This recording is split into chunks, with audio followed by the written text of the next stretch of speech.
And basically all I did was I figured out when I put my pillow form down. Where'd you steal one? Let me steal one.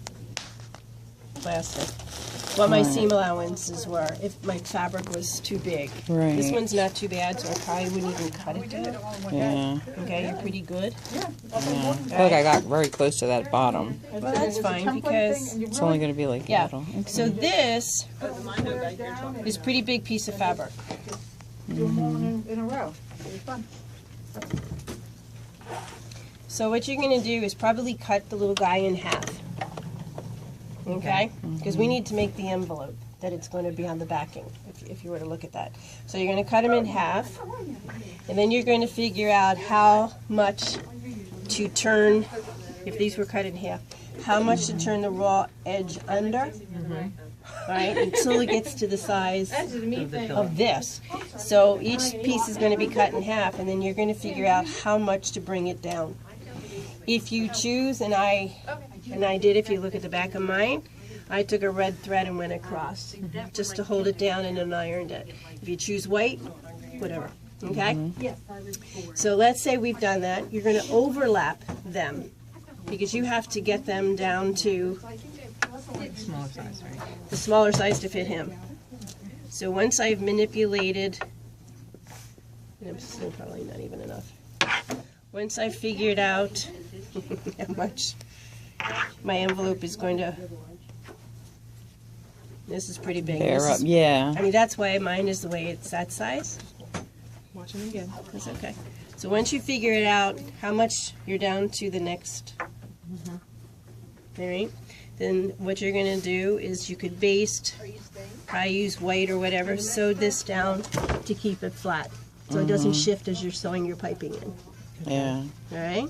Right, and you could even baste along the top if you were really hyper like I usually am. Well, I just went like about an inch Yeah. above and below, but I kept it within my seam Right. so she's not going to show when I go to put the whole thing together. Mm-hmm. So now that you've created the backing, you're going to take your piping with the piping showing, or the cording, in towards your, and I did not bring it all the way to the top, depending on, who's got pins? Anybody got pins? There's a pin cushion. There's a pin cushion behind you. That's mine. Oh, okay. And so once you've got your little guys extending out a little bit, That's magnetic. Is that going to bother that machine? no, Okay. that's not enough of magnetic. This is a That's a crack. great idea, taking pictures. I'm taking a video. I'm making a video. You are kidding. I learned it in another class I was in. You kidding? I can't remember all these steps. You mean I can be a Yeah, celebrity? you could be a celebrity. I charge by the hour. It's just your hand. Hey, Nice nails. There you go. Yeah, the beautiful I can't get these bracelets. pins in, I'm sorry. You're all That's why I like nice sharp, right? right. And you go an extension of about another inch. All right? Right. Then you're going to take the next, then I cut it, Right. okay? Then take your piping, cording,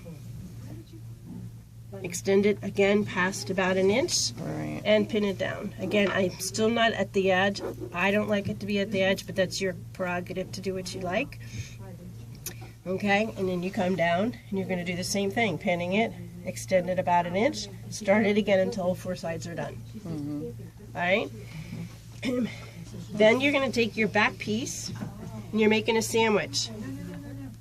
All right? Anyway, all the edges match. And then you're going to take that piping foot, if you have a piping foot, I do. and it actually sits right on top of the piping. Right.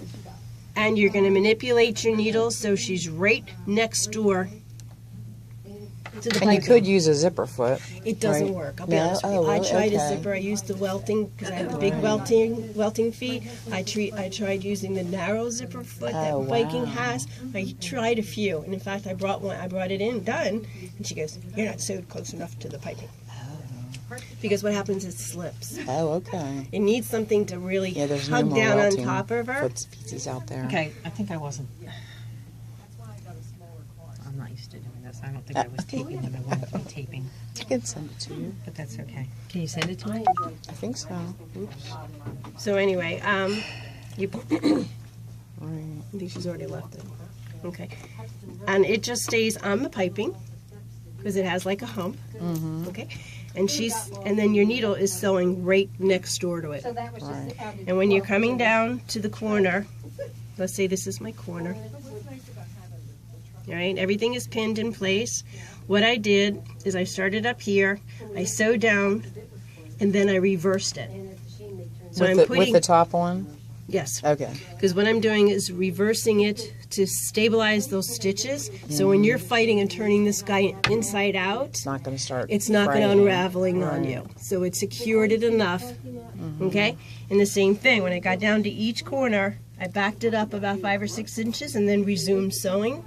Turned my corner, did the same thing. So each corner was You're reinforced kind of this almost way and going this to way. X in the corners. Yeah, kind of. Did you have to clip them or anything when you Then turned when them you're in? done, before you turn her right side out, or inside out, whichever direction, you're going to cut these little tabs out. And then what they tell you when you're doing a corner, okay, to get a nice corner, you're going to go a cut on an angle a little bit to Okay, cut rid of the right. excess fat. Okay, that makes perfect sense. Yeah, so when you're turning it, you don't have all this bulk fighting you.